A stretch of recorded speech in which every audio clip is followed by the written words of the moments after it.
So, what did you get for Christmas? I got robbed. Welcome to you, my name's Dale and this is Dale's Addiction. Today's video is just a bit of a chat about really how I reacted to my house getting burgled on Christmas morning and what that has to do with my luxury handbag collection. So if you're new here, welcome, and if you're not, welcome back. Thanks very much for being here.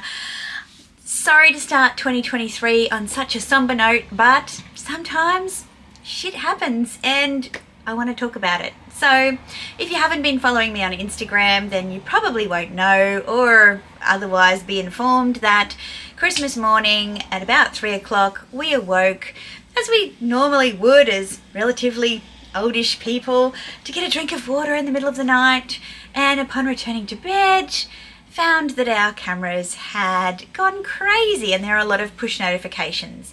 And what we found as we tracked through all of that footage was that some people had broken into our home whilst we were away, into the garage component of our home, and they had stolen some items.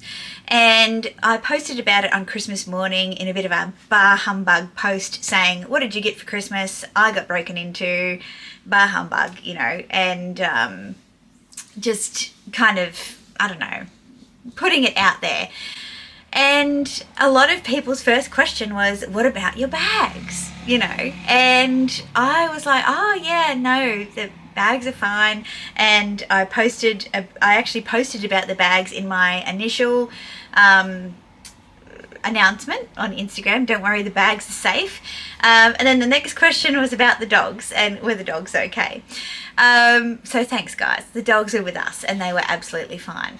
But the question about the bags, it wasn't that I felt that was a fickle thing for people to say, because there's a lot of money caught up in our handbag collections. We know that we can turn those pieces into cash relatively easily, depending on, you know, what your expectations are. It was more about the fact that in the moment, and I don't know if this is something that happens when you're a bit sad or you feel a bit depressed. I'm not saying I was depressed or I am depressed, but you feel a bit depressed. That I just felt like I could have sold all of my bags just to avoid having the problem of potentially being away and somebody entering my home to steal them. And I haven't been on YouTube and I haven't been on Instagram much. I've had zero interest in watching what I got myself for Christmas videos, because I always think they're a bit funny anyway, that it's like, oh, look what I got for Christmas, which is basically, it's a luxury haul at Christmas time, because most people are buying it for themselves. It's not being bought for them. And I was just so unmotivated by luxury. And I got home and I wasn't really interested in filming. I wasn't interested in using my pieces whilst I was away. And then I watched a video this morning by Melinda from Lux Purse Love. I will link her channel in the description box below. She's tagged me to do a tag on her best everyday bags. And poor Melinda lost her beloved mum in 2022 and she had a rough year. And she said, when I'm feeling down and I have a tough time, I feel like I just want to sell everything. And she was speaking about that in relation to a Chanel classic flat. And as soon as I heard her say that, I was just doing my makeup. I'm like, oh my God, yes. Like, that's exactly how I have felt since we've had that issue. And I guess I just wanted to talk about it and say, it's not because I think that my bags make me a target, but I see them as something that I really revel in, that I love to enjoy, that when I'm in a good place and when I'm happy and joyful, I love the feeling that I get putting an outfit together and using my bags to kind of complete that, to be the missing piece of the outfit puzzle, so to speak. And even this morning, getting dressed, Connor and I went out for breakfast this morning.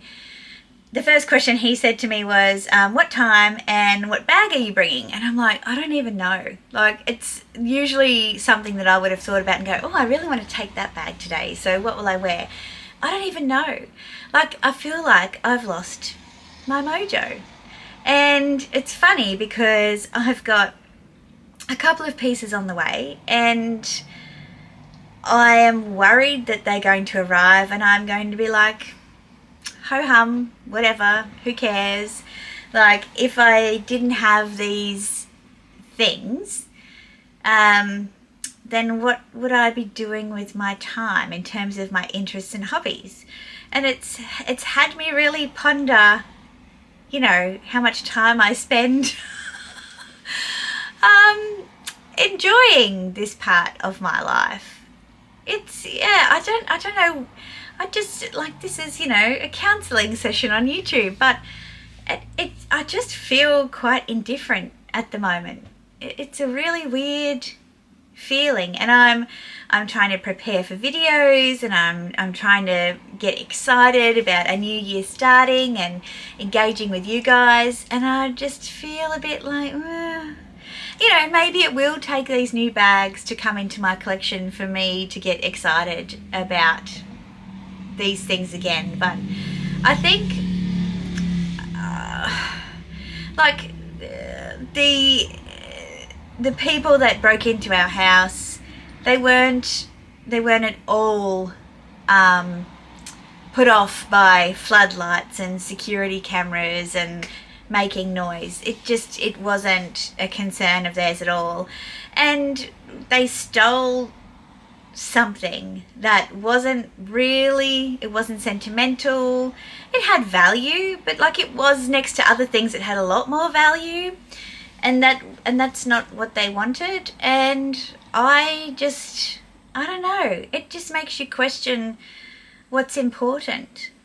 And if I think about all the people I know that don't have these things or have these things as in bags, luxury items, but don't wear them because they're worried about the attention they will draw, I just wonder who's winning here. You know, who is having the last say? Who's having the last laugh? I have this real conundrum at the moment where I know that I really enjoy these things, and I'm not going to behave in a small way out of fear. But I feel like I'm behaving in a small way because I just don't think that I have any real sentimental attachment. If all my bags were stolen, would I be upset? Absolutely. But would it like ruin my life? No. That money's been spent, and I don't think there are too many insurance policies that could really replace the time, the joy, and, you know, the excitement of being able to acquire and wear these pieces and own them. And I'm like, well, if I don't care, if I didn't care that they might have been pinched or that it wouldn't be the worst thing in the world, then how much do I really care about owning them? And, you know, this may seem fickle, and obviously this is a luxury channel, so before you come for me in the comments, you are watching a luxury channel, and we do spend a lot of money on silly things that we could spend a lot less money on that would have the same purpose. But I feel like once that money is gone, it's gone. It's like buying a really expensive ticket to a theme park. What do you get for your money? You get an experience. And I think luxury is exactly the same, except you can have the experience over and over again. And when you leave, you're thankful that you had the experience, but you don't have your money anymore. It's gone. You've had that time. And I feel like I'm looking at luxury in that way. And then that makes me think about what I said in my wish list video around wanting to move things on and really utilize the liquidity in my collection to explore other things that I might like to do. And I think, in kind of summing up this verbal diarrhea that I'm sharing with you, I think that might mean for me that I am a lot less sentimental about these things than I gave myself credit for. And I mean, I've always said I'm not sentimental about them at all, but I know how I feel right now and have felt for the last, week or so. And it's certainly been, oh well. So yeah, I guess I wanted to put it out there. I wanted to see how other people are feeling about it. It's not going to stop me from spending money on luxury. Money is something that you earn to provide a life for yourself, and to enjoy yourself. And that's what we use to exchange for those experiences and that safety and security and shelter. So I don't think it's an irresponsible way to spend money, but I am conflicted, I suppose, around whether or not I am going to get that repeated joy and excitement from pieces, and if I'm not, should I own them anymore? Yeah, I know, deep, sorry. Anyway, what do you think? Like, have you had a similar situation, or have you had situations where you've felt like you just couldn't care less if you didn't have any of these things? And if so, was there something you wanted to replace them with? Because at the moment, I guess I don't know what that is. Even if I did want to replace them, I don't know with what. So yeah, I feel a little bit funny at the moment, and I'm sure you'll feel a bit funny when you listen to this video. So if you've gotten this far, leave me is there a violin emoji? Let me see, because I feel like this warrants the violin emoji. There is a violin emoji. All right. So if you've gotten this far, leave me the violin emoji, this tiny little violin playing just for me. But let me know, like, do you have any advice or any thoughts, or any experiences that you could share around when you might have felt this way and how you dealt with it or what you did about it? I'd really like to know. So help me find my mojo. Yeah, you know what to do. If you have enjoyed this video, do the thumbs up thing. Subscribe if you haven't already. I'd love to see you back. Thank you to everybody who helped me to get to 8,000 subscribers. It's such a huge number of people. I imagine you all sitting in one place at one time and me standing there speaking to you, and it scares the absolute bejesus out of me.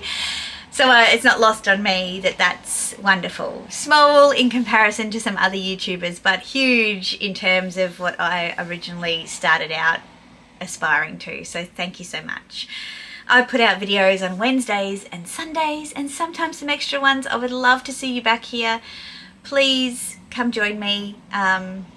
We'll keep things a little lighter in the next video. I'll try really hard. All right. Ciao guys. Bye.